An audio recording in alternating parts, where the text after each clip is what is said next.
Hello.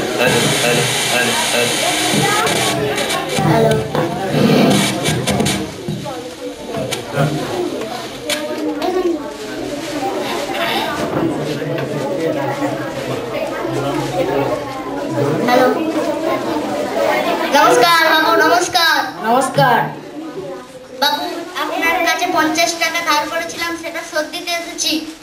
খাতায় তো তোর হিসেব করে সুদ সমেত 500 টাকা বাকি। হ্যাঁ, বলেন কি হুজুর? 500 টাকা? এবারের মধ্যে এই টাকাটা নিয়ে ধার শোধ করে দিন। বেটা, ধার নেওয়ার সময় খেয়াল ছিল না, এখন সব টাকা না দিতে পারলে আমি তো জমি দখল করে নেব। বাবু এরকম করবেন না,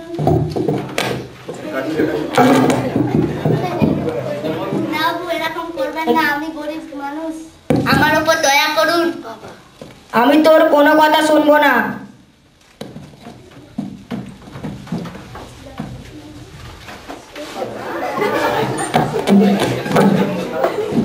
কে জাতি ভাই, কি খবর? মাথায় হাত কেন? আর বলবেন না স্যার, মহাজনের কাছ থেকে 50 টাকা ধার করেছিলাম, সেটা সুদ সমেত বলছে 500 টাকা হয়েছে। আচ্ছা ঠিক আছে, তুমি যদি ওই 100 টাকা আমাকে দাও, তাহলে তোমাকে আমি এই বিপদের হাত থেকে রক্ষা করতে পারি। কিভাবে কিভাবে? তোমাকে আমি মহাজনের নামে কোর্টে কেস করব। তোমাকে কোর্টে যা শিখিয়ে দেওয়া হবে তুমি সেটাই করো। আমাকে কি করতে হবে?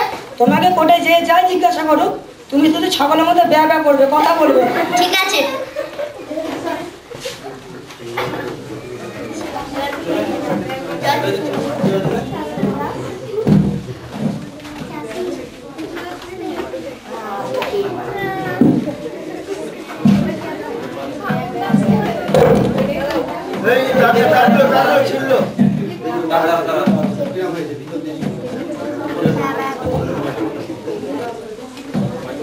টাকা তো সময় পার হয়ে গেছে, সুদ হয়েছে, তারপর দিতে গেছে, তখন গিয়ে বলছে নাও এই 100 টাকা নাও। তখন মহাজন বলছে আমি তো সুদের কারবার করি, কেন 100 টাকা নেব, 500 টাকা দাও। তো এর মতো অবস্থায় মহাজন বলে চলে গেছে যদি তুমি না দাও তোমার জমি কেড়ে নেব। তখন উকিল বাবু ঢুকেছেন, তার সুন্দর মুখবায়ব নিয়ে চশমা চোখে দিতে দিতে, এবং তিনি একটি বুদ্ধি দিয়েছেন, কোর্টে জজ সাহেব যাই বলে না কেন তুমি কেবল মাত্র বলবে ব্যয় আর ব্যয়। এরপরে আমরা দেখবো দ্বিতীয় দৃশ্য, কোর্টে কি হলো। Hello hello hello,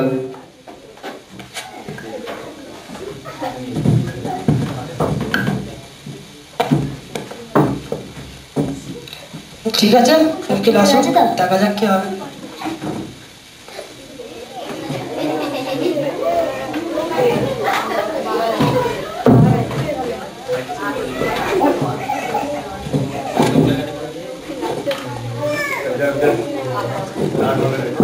please sit down. Thank you. এই যে তোমার নাম কি?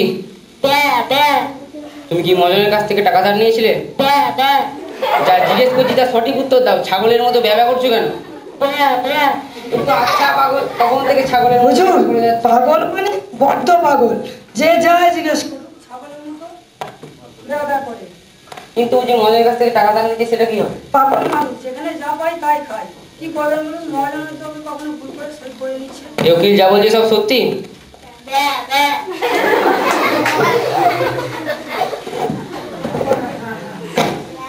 আমি না, লোকটা সত্যি বদ্ধ পাগল, এর বিরুদ্ধে কোনো কেসই হয় না। আমি সমস্ত দিক বিবেচনা করে এই সিদ্ধান্তে পৌঁছেছি যে চাষি সম্পূর্ণ নির্দোষ, তাকে ফাঁসানো হয়েছে, সুতরাং তাকে কোনো টাকা ফেরত দিতে হবে না। The court is অ্যাডjourned।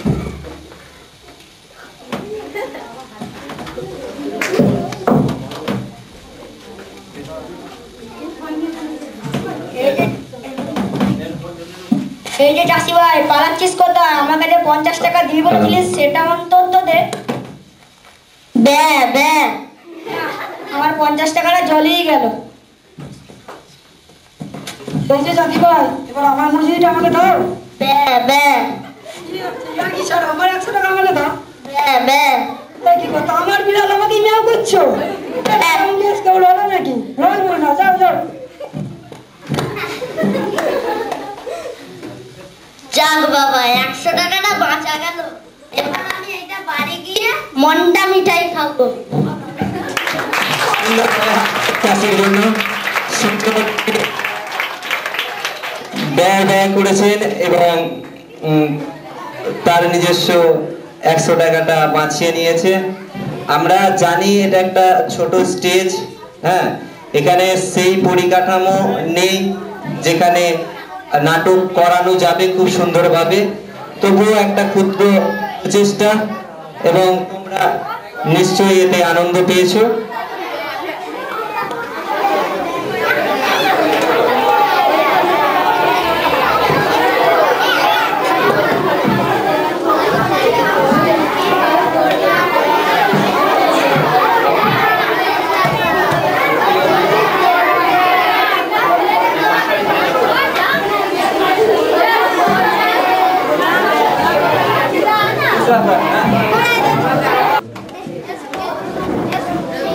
সুন্দর একটি সমবেত সঙ্গীত।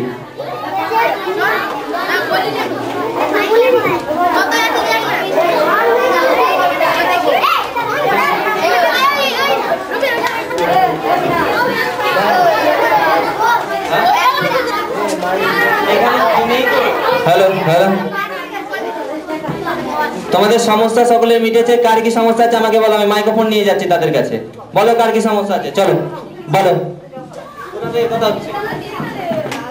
কার সমস্যা আছে বলো? তোমাদের সমস্যা আছে? ওদিকে সমস্যা আছে? যদি কারোর কোনো সমস্যা থাকে আমাকে বলো। কি হয়েছে তোমাদের? সমস্যা আছে কিসের জন্য? হ্যালো, সমস্যা থাকলে আমাকে পার্সোনাল ডেকে বলো।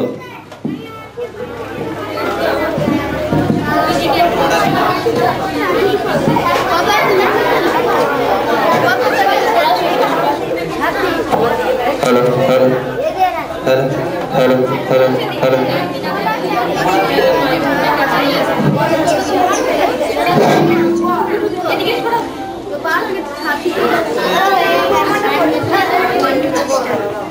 নমস্কার। আগুনের পরশমণি ছোঁয়াও প্রাণে, এ জীবন পূর্ণ করো, এ জীবন পূর্ণ করো, এ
হ্যালো হ্যালো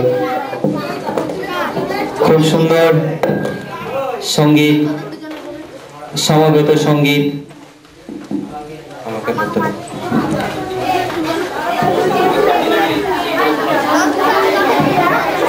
হ্যালো হ্যালো খুব সুন্দর নবম শ্রেণীর ছাত্রীরা পরিবেশন করলো তাদের আগুনের পরশমণি ছোঁয়া হয়ে প্রাণে। একটি সুন্দর গানের মধ্য দিয়ে, সুন্দর আবৃত্তির মধ্য দিয়ে, সুন্দরভাবে নাটকের মধ্য দিয়ে অনুষ্ঠান এগিয়ে যাচ্ছে। আমরা তো রোজই বাড়িতে থাকি, রোজই রবিবার অন্যান্য কিছু করি। আজকের এই অনুষ্ঠানটাকে সকলে মিলে আনন্দটা ভাগ করে নিই।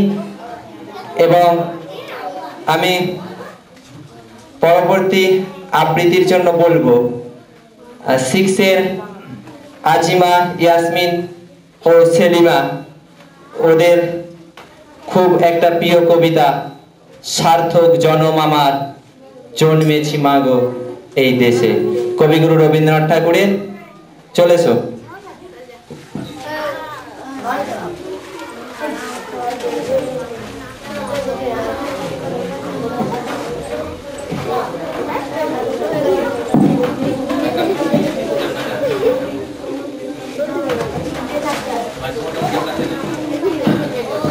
নমস্কার। কবিগুরু রবীন্দ্রনাথ ঠাকুরের সার্থক জনম আমার, সার্থক জনম আমার জন্মেছি এই দেশে, সার্থক জনম মাগো তোমায় ভালোবেসে। জানি নে তোর ধনরতন আছে কিনা রানীর মতন, শুধু জানি আমার অঙ্গ জোড়ায় তোমার ছাওয়ায় এসে কোন বনেতে জানিনি ফুল গন্ধে এমন করে আকুল, কোন গগনে ওঠে চাঁদ এমন হাসি হেসে। আঁখি মেলে তোমার আলোয় প্রথম আমার চোখ জোড়ালো, এই আলোতে নয়ন রেখে মুদব নয়ন শেষে। সার্থক জনম আমার জন্মেছি এই দেশে, সার্থক জনম মাগো তোমায় ভালোবেসে। নমস্কার। খুব সুন্দর আবৃত্তি করেছে 6ষ্ঠ শ্রেণীর ছাত্রীরা আজিমা, সেলিমা এবং ইয়াসমিন। সার্থক জনম আমার।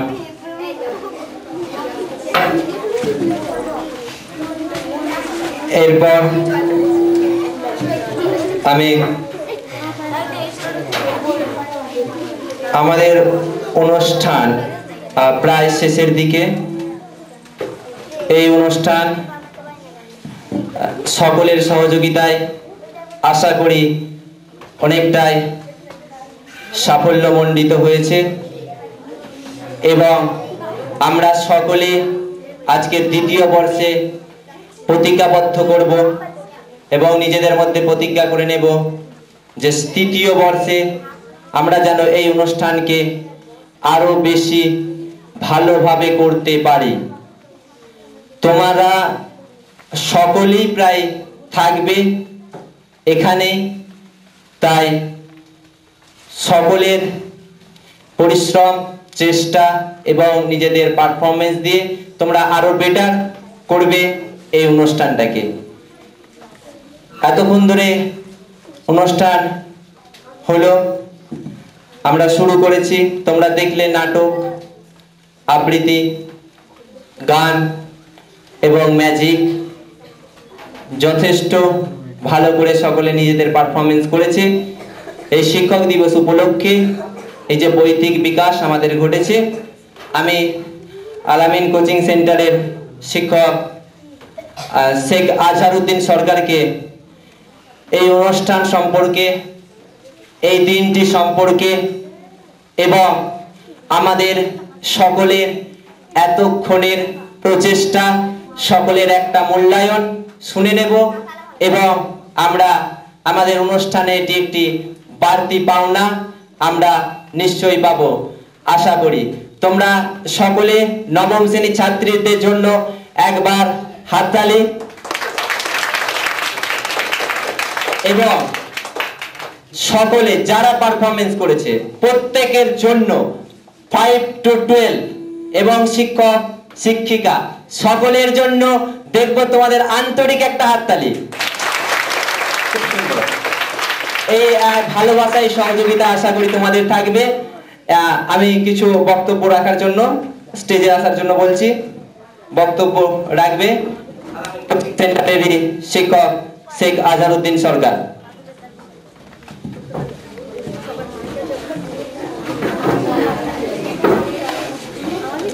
প্রথমত আমি আজকে আমাদের যে গেস্ট এসছে কুমারেশ দা, অনেক কষ্ট করে ক্যামেরা করছে, অনেক ধন্যবাদ জানাবো, অসংখ্য আন্তরিক ধন্যবাদ।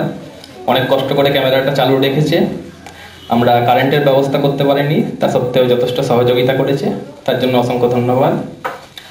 এরপরে আমার যারা সহশিক্ষক আছে আল আমিন কোচিং সেন্টারের, সেই মিনহাজ সরকার, কুমারেশ কোলে এবং তুহিনা পারভিন, এই তিনজনকে আমার আন্তরিক শুভেচ্ছা ভালোবাসা জানাবো। প্রথমত আজকে আমি ছাত্রদের কাছে বা অন্যান্য যারা এটা শুনছে, ছাত্রছাত্রী বা অন্যান্য যারা শুনছে, তাদের কাছে একটা ব্যাপারে ক্ষমা চেয়ে নেব। যে অনুষ্ঠানটা আমরা হওয়ার কথা 5 সেপ্টেম্বর শিক্ষক দিবস, সাধারণত সবাই আমরা জানো বা সবাই তোমরা জানো যে 5 সেপ্টেম্বর 5ই সেপ্টেম্বর অনুষ্ঠানটা হয়, কিন্তু এবছর আমরা 5 সেপ্টেম্বর করতে পারিনি, সেই কারণে 22 সেপ্টেম্বর করছি। যদিও 22 সেপ্টেম্বরটা শিক্ষক দিবস নয়, তাই ক্ষমাপ্রার্থী প্রত্যেকের কাছে এই ব্যাপারে, কারণ সেই সময় কিছু পরীক্ষা ছিল কোনো ক্লাসের, সেই কারণে আমরা সেই সময় অনুষ্ঠানটা করতে পারিনি। যাই হোক, আমি অনুষ্ঠান সম্পর্কে বেশি কিছু বলবো না। অনুষ্ঠান সম্পর্কে কুমারেশ স্যার বলেছে, আমাদের ছাত্র রেজওয়ান বলেছে, মিনাজ স্যার অনেক কথা বলেছে অনুষ্ঠান সম্পর্কে বা আজকের দিনটার সম্পর্কে।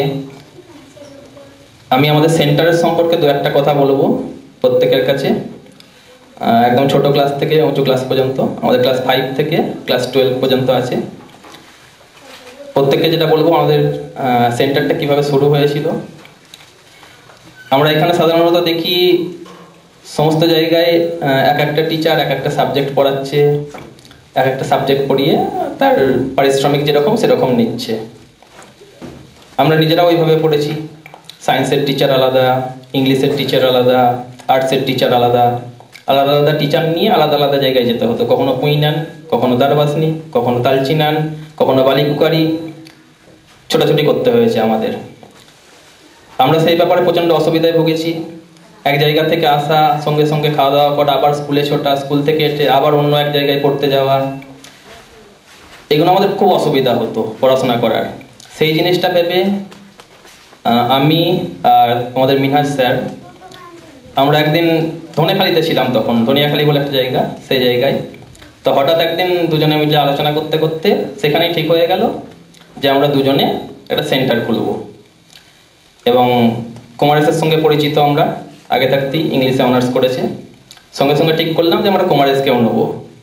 কুমারেশকে জানানোর আগেই আমি মিনহাজ ওখানে দাঁড়িয়ে দাঁড়িয়ে ডিসিশন নিয়েছি এবং সঙ্গে সঙ্গে একটা ফেস্টুনও তৈরি করতে দিয়েছি, দিয়ে আমরা কুমারেশের নামও তাতে দিয়ে দিয়েছি। তারপরে আমরা কুমারেশকে জানিয়েছি যে তুই আসতে রাজি আছিস কিনা, রাজি হয়েছে। যাই হোক, সেই শুরু করেছি। তখন কিন্তু আমরা ভাবিনি যে এই সেন্টারের এত নাম হবে বা এত ছেলেপুলে এখানে পড়বে। প্রথমে প্রথম দিন পড়াই 13টা ছেলে এসেছিল, মোটে 13টা ছেলে মেয়ে নিয়ে শুরু করেছিলাম। 1 বছর পরে, 2 বছর পরে আমাদের কাছে আজকে স্টুডেন্ট সংখ্যা 100 পার করেছে। এটা আমাদের একটা মস্ত বড় সফলতা। শুধু স্টুডেন্ট সংখ্যাটাই সফলতা নয়, বড় সফলতা হচ্ছে আমরা কিভাবে তাদের পড়িয়েছি। প্রত্যেকটা বিষয় আমরা তাদের আলাদা আলাদা করে করানোর চেষ্টা করেছি। ইংরাজি থেকে শুরু করে, বাংলা থেকে শুরু করে, ইতিহাস, ভূগোল, অঙ্ক, জীবন বিজ্ঞান, ভৌত বিজ্ঞান, প্রত্যেকটা বিষয় প্রত্যেকটা স্টুডেন্টকে আলাদাভাবে দেখানো হয়েছে, যেটা আমাদের গ্রামাঞ্চলের ছাত্রছাত্রীদের কাছে সাধারণত তারা আশা করতে পারে না। একটা মাস্টারের কাছে 6টা সাবজেক্ট পড়তে হয়। আমরা সেই জায়গা থেকে চেয়েছিলাম একটা নতুন কিছু চালু করব এবং সেটা চেষ্টা করেছিলাম, এবং আজকে ভালো লাগছে যে সেই জিনিসটা আজকে সফল হয়েছে। আর এটা সেন্টারের সম্পর্কে গেল। আর অনুষ্ঠান সম্পর্কে যেটা আমি বলবো, যে সাংস্কৃতিক অনুষ্ঠান যেটা বেশিরভাগ এখানে যারা ছেলেরা পার্টিসিপেট করছে বা মেয়েরা পার্টিসিপেট করেছে, বেশিরভাগ ছেলেমেয়েরা এর আগে কোনোদিন এই ধরনের সাংস্কৃতিক অনুষ্ঠানে পার্টিসিপেট করেনি। তাদের মনে একটা ভয় ছিল, স্কুলে সুযোগ পায় না, স্কুলে শুধুমাত্র যারা স্পেশালিস্ট যারা রবীন্দ্রসঙ্গীত ট্রেন্ড শিল্পী তারা গাইতে পারে, আবৃত্তির যারা ট্রেন্ড আবৃত্তি করতে পারে, ট্রেনিং নেওয়া আছে তারা আবৃত্তি করে। আমাদের এখানে কিন্তু সেটা নয়। আমরা প্রত্যেকটা ইন্ডিভিজুয়ালকে আমরা সুযোগ দিয়েছি যারা তাদের যে প্রতিভাটা আছে সেটা যাতে তারা প্রকাশ করতে পারে। আমাদের আজকে যতজন রবীন্দ্রসঙ্গীত গেয়েছে এর মধ্যে একজনও কেউ কোনোদিন কোনো ট্রেনিং নেয়নি রবীন্দ্রসঙ্গীতের জন্য। সেই জায়গা থেকে এত সুন্দর সুন্দর রবীন্দ্রসঙ্গীত উপস্থাপনার জন্য তাদের অসংখ্য ধন্যবাদ। আমাদের যারা নাটক করেছে ছোট ছোট ছেলেরা, মাস্টার মশাই থেকে উকিল থেকে শুরু করে চামচিকি ক্যাবলা, প্রত্যেককে অসংখ্য ধন্যবাদ। উকিল সাহেব প্রত্যেকে খুব সুন্দর অভিনয় করেছে। আমরা চাইব পরের বছর আরও বেশি ছেলে এই অনুষ্ঠানে পার্টিসিপেট করবে, আরও অনুষ্ঠানটা ভালো হবে এবং আমরা চেষ্টা করব সর্বতভাবে অনুষ্ঠানটাকে আরও ছড়িয়ে দেওয়ার জন্য। আমাদের সেন্টারের বাইরের যারা ইচ্ছুক অনুষ্ঠান সম্পর্কে তারা এখানে আসতে পারবে, তারা অনুষ্ঠান দেখবে। সাংস্কৃতিক অনুষ্ঠানের কোনো সীমা থাকে না, সকলের জন্য সাংস্কৃতিক অনুষ্ঠান। অনেকের এই ধরনের সাংস্কৃতিক অনুষ্ঠান নিয়ে অনেকের আপত্তি আছে, কিন্তু আমাদের শিক্ষকদের কর্তব্য ছাত্রদের ছেলে মেয়েদের সংস্কৃতি মুখী করে তোলা। অনেকের সঙ্গীত নিয়ে আপত্তি থাকতে পারে, কিন্তু আমরা যেহেতু শিক্ষক আমাদের কর্তব্য হচ্ছে ছাত্রছাত্রীদের সঠিক শিক্ষা দেওয়া, সংকীর্ণতার ঊর্ধ্বে উঠে সঠিক সামাজিকতার যে শিক্ষা সেই শিক্ষা দেওয়া। আমরা দীর্ঘদিন ধরে চেষ্টা করি, আমরা কাউন্সিলিং করি, ছেলে মেয়েদের বোঝাই শুধু পড়াশোনার কথা নয়, পড়াশোনার বাইরে সমস্ত সামাজিকতার বিষয়, চারিত্রিক বিষয়, যেগুলো একটা শিক্ষকের কর্তব্য। শিক্ষক মানে শুধু আমরা পড়াতে এলাম, ইতিহাস ভূগোল জীবন বিজ্ঞান অঙ্ক গণিত অঙ্ক বিজ্ঞান পড়িয়ে ছেড়ে দিলাম, পড়া মুখস্থ করতে দিয়ে দিলাম, সেটা শিক্ষকের কর্তব্য নয়। শিক্ষকের কর্তব্য হলো সমস্ত রকম শিক্ষা দেওয়া আর সেইগুলো তাদের বোঝানো। আমরা চেষ্টা করি, অনেক ক্ষেত্রে আমরা সুফল পেয়েছি এবং আশা করি পরবর্তীকালে আরও সুফল পাবো। ছাত্রছাত্রী প্রত্যেককেই সমানভাবে ভালোবাসা হয়। যাদের অনেক ক্ষেত্রে হয়তো পড়াশোনা পড়াতে গিয়ে বকতে হয়, অনেক ক্ষেত্রে হয়তো দু একটা মারতেও হয়, কিন্তু সেগুলো আমরা ইচ্ছাকৃতভাবে কোনোদিনই করি না। আমাদের উদ্দেশ্য হচ্ছে তাকে তার ভুলটা ধরিয়ে দেওয়া। তাকে বকা মানে এই নয় যে তার উপর আমার রাগ আছে তাকে বকছি, তাকে বকা মানে হচ্ছে তার যে ভুলটা, এই ভুলটা তার শুধরে দেওয়ার ব্যবস্থা করা, যাতে পরবর্তীকালে সেই ভুলটা না করে। আজকে যদি আমি তাকে ভুলটা শুধরে না দিই, পরবর্তীকালে কিন্তু সে সেই ভুলটা আবার করবে, সেই ভুল থেকে পরবর্তীকালে আরও বড় ভুল করবে। সেই হিসাবে আমরা সবসময় চেষ্টা করি সমস্ত ধরনের অপকর্ম থেকে ছাত্রদের দূরে রাখা, ছাত্রছাত্রী প্রত্যেককে।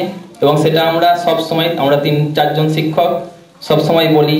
মাঝে মাঝেই পড়াশোনার কথা বাদ দিয়ে বিভিন্ন অনুষ্ঠানের কথা, বিভিন্ন সামাজিকতার কথা, ধর্মীয় কথা, সমস্ত কিছুই আলোচনা করা হয়। আমরা এটাই চাইবো যে সবাই কথাগুলো ভালোভাবে নেবে এবং সেগুলো কথাগুলো মাথায় রাখবে এবং সেইভাবে চলবে। আর শিক্ষক দিবস সম্পর্কে আমি গত বছরও বলেছি, এবছরও বলছি, আমার শিক্ষকরাও আমাদের বারবার এই কথাই শিখিয়েছে, সবসময় শিক্ষকরাই হচ্ছে মানুষ গড়ার কারিগর। ছোটবেলায় যে সমস্ত শিক্ষকরা শিক্ষা দেয় তারাই কিন্তু জীবনের ভিতটা গড়ে দেয়। আমার নিজের ক্ষেত্রে এই ডুমুরপুর স্কুলের শিক্ষক, উনি আমার পরলোকগত হয়েছেন, হেডমাস্টার মহাশয়, ইয়াকুব মাস্টার মহাশয়, তারবাসনীর ইউসুফ মাস্টার, মদন মোহন দেশমুখ মাস্টার, 3 জন মাস্টার ছিলেন। ওনারা যে ভিতটা আমাদের গড়ে দিয়েছিলেন সেই ভিতটার ওপর আমরা আজকে প্রতিষ্ঠিত হয়ে পেরেছি। সেই সময় যদি ওনারা ওই শিক্ষাটা আমাদের না দিতেন তাহলে হয়তো আমরা আজকে এই জায়গায় আসতে পারতাম না, বা এই অনুষ্ঠানও করতে পারতাম না, বা আমরা তোমাদের পড়াতেও পারতাম না, আমরা মাস্টার হতে পারতাম না। ওনারা আমাদের সেই শিক্ষাটা দিয়েছিলেন, সেটা আমরা নিয়েছিলাম এবং সেটা আমরা প্রয়োগ করেছি বাস্তব জীবনে। তাই আজকে আমরা এই জায়গায় দাঁড়িয়ে। তোমরাও প্রত্যেকে যদি তোমাদের প্রত্যেকটা শিক্ষকের কথা মেনে চলো তাহলে তোমরাও অনেক বড় হবে। প্রত্যেকের ক্ষেত্রেই কেউ ছোট কেউ বড় নয়। পড়াশোনায় কেউ খারাপ হতে পারো, কেউ ভালো হতে পারো, কিন্তু তার মানে এই নয় যে পড়াশোনায় খারাপ সে ভালো হতে পারবে না। স্যার আইজাক নিউটন পৃথিবী বিখ্যাত বিজ্ঞানী, অ্যালবার্ট আইনস্টাইন পৃথিবী বিখ্যাত বিজ্ঞানী, এরা কিন্তু কেউ ছোটবেলায় পড়াশোনায় ভালো ছিল না। অ্যালবার্ট আইনস্টাইন পড়াশোনায় ভালো ছিল না। স্যার আইজাক নিউটন একটা দোকানে কেরানির কাজ করত, হিসাবপত্র লেখার কাজ করত। শিক্ষাগত যোগ্যতা বেশি ছিল না। দোকানে একটা মুদির দোকান, সেই দোকানে বসে হিসাব করত। হিসাব অনেক দোকানে থাকে, হিসাব করে সেই ধরনের বসে বসে হিসাব করত। সেই ধরনের একটা সাধারণ লোক, সে আবিষ্কার করলো মহাকর্ষ সূত্র, করে আজকে পৃথিবী বিখ্যাত বিজ্ঞানী।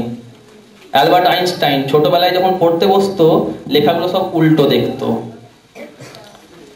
সমস্ত লেখা উল্টো, বিটা এইভাবে লেখা থাকে, ও উল্টো দিকে লিখতো। যখন লিখতো, একদম ছোট নয়, 5-6 পড়া পর্যন্ত ওই ধরনের উল্টো লিখতে পারতো না। সেই জায়গা থেকে আজকে অ্যালবার্ট আইনস্টাইন সারা পৃথিবীর লোক এক ডাকে চেনে, কারণ তারা পরবর্তীকালে আরো অধ্যবসায় করেছে, বেশি করে তারা আরো নিজেদের স্কিলটাকে উন্নত করেছে, করে আজকে তারা পৃথিবী বিখ্যাত বিজ্ঞানী হতে পেরেছে। সুতরাং যারা পড়াশোনায় খারাপ, পড়াশোনা করতে পারো না, ভেঙে পড়ার কিছু নেই, চেষ্টা করবে, তারাও ভালো হতে পারবে। এমনও উদাহরণ আছে, একটা বছর কোনো ছেলে ফেল করেছে, পরের বছর সেই ক্লাসে সে প্রথম স্থান অধিকার করেছে, আমার নিজের দেখা। সেই হিসাবে কেউ যদি চেষ্টা করে, প্রত্যেকে পারবে। আমাদের উদ্দেশ্য ছাত্রদের ভালো পড়াশোনা করানো, ভালো রেজাল্ট করানো এবং তাদের চরিত্রগত এবং সামাজিক যে সমস্ত জ্ঞান, সেই সমস্ত বিষয়ে উন্নতি করানো।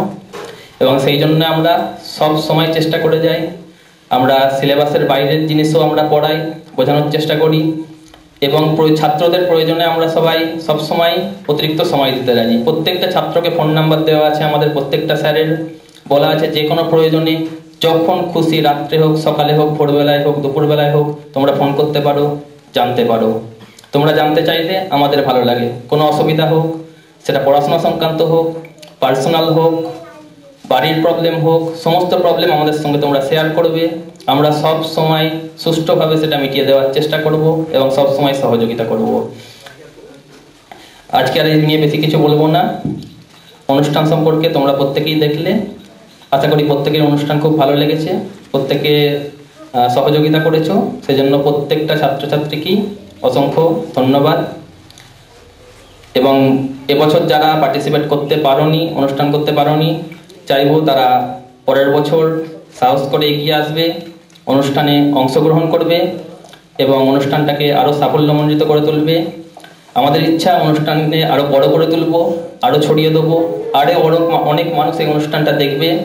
সেই জন্য প্রত্যেকটা ছাত্রছাত্রীর সহযোগিতা কাম্য, সেটাই প্রত্যেকের কাছে আশা করব। এই বলেই আমি আমার বক্তব্য শেষ করলাম।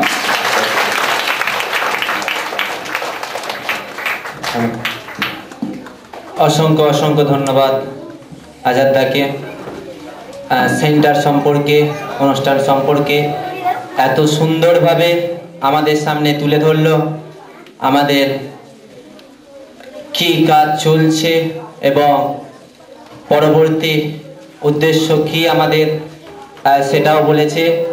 এই মঞ্চ থেকে আমি একটি ক্লাসকে আবার স্মরণ করিয়ে দেব, সেই কুমারের স্যারের প্রথম যে বক্তব্য, যে 2014 সালের মাধ্যমিকে যে ব্যাচ পরীক্ষা দেবে, সেই ব্যাচের উপর কিন্তু এই সেন্টারের অনেক দায়িত্ব।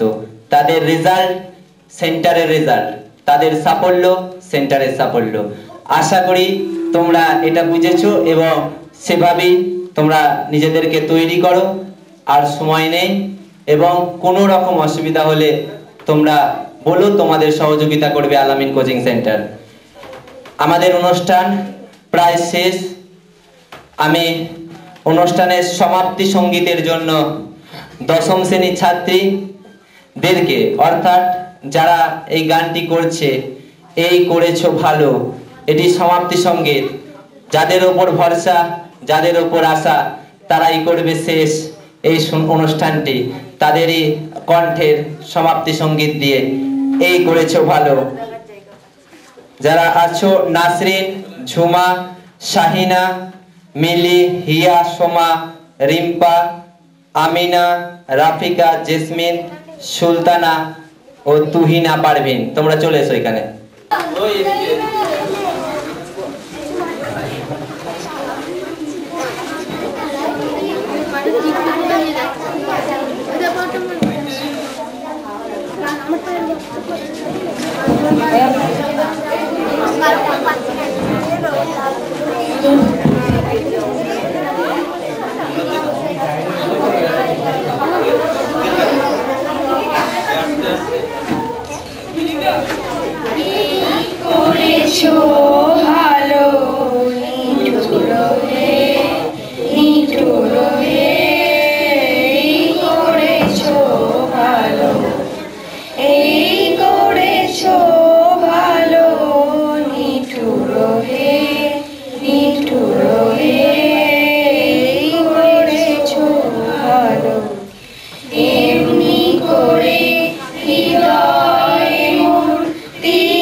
নিঠুর হে নিঠুর হে এই করেছো ভালো যখন থাকে অচেতনে এ চিত্ত আমার আঘাত সে যে পরস্তব সেই তো পুরস্কার যখন থাকে অচেতনে এ চিত্ত আমার আঘাত সে যে পরস্তব সেই তো পুরস্কার অন্ধকারে মহিলা যে চোখে তোমায় দেখি না যে অন্ধকারে মহিলা যে চোখে তোমায় দেখি না যে বজ্রে তোলো আগুন করে আমার যত কালো এই করেছো ভালো নিঠুর হে নিঠুর হে এই করেছো ভালো এই করেছো ভালো নিঠুর হে নিঠুর হে এই করেছো ভালো এমনি করে হৃদয়ে মোর তীব্র দহন জালো নিঠুর হে নিঠুর হে এই করেছো ভালো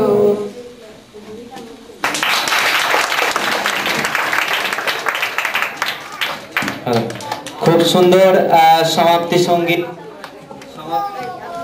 হ্যালো সমাপ্তি সঙ্গীতের মতোই খুব সুন্দরভাবে এই সমাপ্তি সঙ্গীত শেষ করলো দশম শ্রেণী।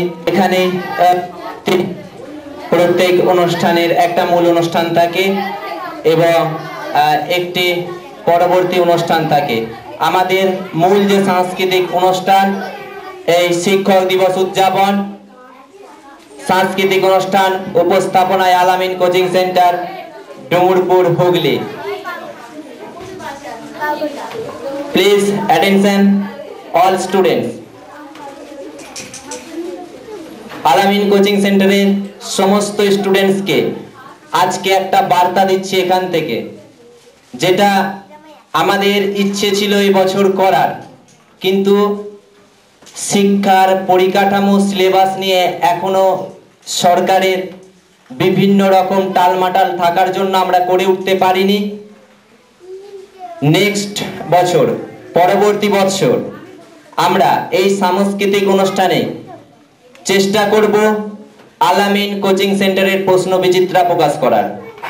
সকলে মিলে একবার হাততালি দাও আলামিন কোচিং সেন্টারের প্রশ্ন বিচিত্রা এবং তার সঙ্গে স্পেসম্যান উত্তর। নবম এবং দশম শ্রেণীর জন্য এবং নবম এবং দশম শ্রেণীর অবশ্যই তাদের স্পেস উত্তর থাকবে, স্পেসিফিক কিছু কি উত্তর কিভাবে লিখতে হবে, তার পয়েন্ট কি হবে ইত্যাদি। এটা তোমাদের সহযোগিতায় এবং আমার সকলের সেন্টারের যারা পড়ায় প্রত্যেক সাবজেক্টের সহযোগিতায় আশা করি আমরা এটা সকলে একসঙ্গে প্রকাশনা করতে পারবো এই অনুষ্ঠানেতেই। সেটি হচ্ছে আলামিন কোচিং সেন্টারের প্রশ্ন বিচিত্রা। এরপর আমরা কথা দিয়েছিলাম, আমরা একটি পিকনিক করেছিলাম, যে পিকনিকটি 20 তারিখ আমরা করেছিলাম জানুয়ারি মাসের। সেখানে একটি খেলা হয়েছিল, তো যারা যারা অংশগ্রহণ করেছিল তাদের পুরস্কার দেবে বলেছিলাম, কিন্তু সেই সময় আমরা ওটা তৈরি ছিলাম না বলে দিতে পারিনি। তো এই অনুষ্ঠানে দেওয়ার কথা বলেছি, তাই দেব। প্রথম উইকেট থ্রো প্রথম হয়েছে রিয়াজউদ্দিন সরকার, হাততালি রিয়াজউদ্দিন সরকার, চলে এসো। দ্বিতীয় সুরেশ রুইদাস, সুরেশ নেই, নবম শ্রেণীর কোন ছাত্র তার প্রতিনিধি হয়ে এসো, এখানে চলে এসো। মিরাজ চলে এসো, হাততালি দাও। কামাল আসছে। এবার আমি কমাল আসছে, হাততালি। এরপর অষ্টম শ্রেণীর ছাত্র, অষ্টম শ্রেণীর ছাত্র আমি কুমারের স্কুলেকে বলবো শেখ মনিরুল ইসলামকে পুরস্কারটা তুলে দেওয়ার জন্য। থার্ড হয়েছিল,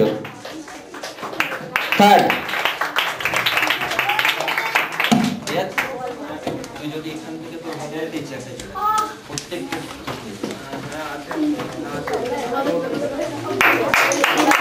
হাততালি হাততালি আসছে এখান থেকে আমাকে। হ্যালো, বালতিতে বল ফেলা, খুব মজা হয়েছিল আমাদের কিন্তু এই বালতিতে বল ফেলায়। হ্যাঁ, যারা ছিল তারা জানো। প্রথম জুলেখা পারভিন, ক্লাস 9, হাততালি। সেকেন্ড আমিনা, দশম শ্রেণী, হাততালি। ফার্স্ট জুলেখা পারভিন আমাদের শিক্ষিকা আলামিন কোচিং সেন্টারে তুহিনা পারভিন তুলে দিচ্ছে প্রত্যেকটা পুরস্কার। এরপর কুমার স্কুলে সেকেন্ড তুলে দিচ্ছে আমিনা, দশম শ্রেণীর ছাত্রী, চলে এসো। পরবর্তী থার্ড জেসমিনা, দশম শ্রেণী, এবং যুগ্মভাবে থার্ড হয়েছিল ওর সঙ্গে মনিরুল ইসলাম, আবার মনিরুল ইসলাম, অষ্টম শ্রেণীর ছাত্র। খুব সুন্দর নাটকও করেছে এবং খেলাতেও সুন্দর।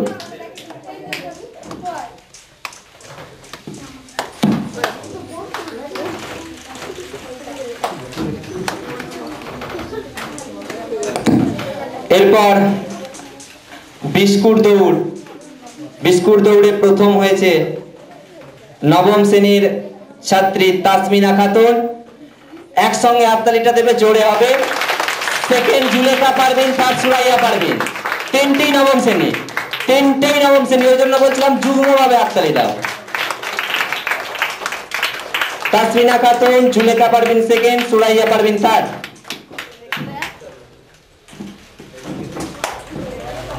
পুরস্কার তুলে দিচ্ছে আলামিন কোচিং সেন্টারের আমারই সহকর্মীরা।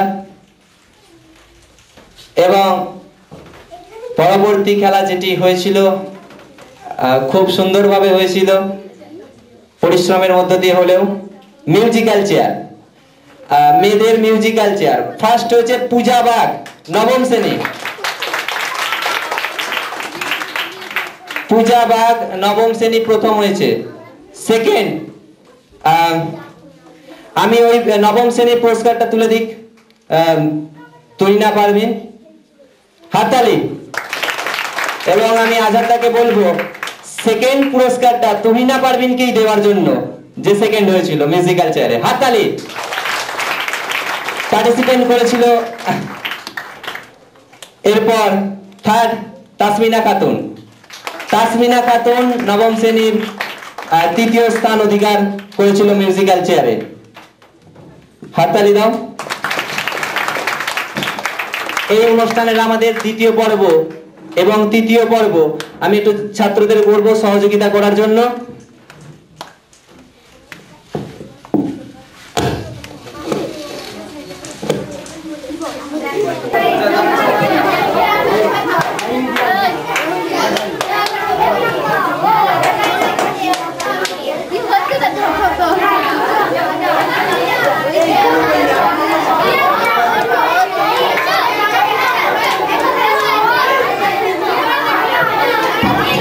এক সেকেন্ড, যারা গিফট দেবে আমি বলছি ক্লাস ওয়াইজ, 10 কমপ্লিট হলে তবে 9 আসবে, 9 কমপ্লিট হলে তবে 8 আসবে, 8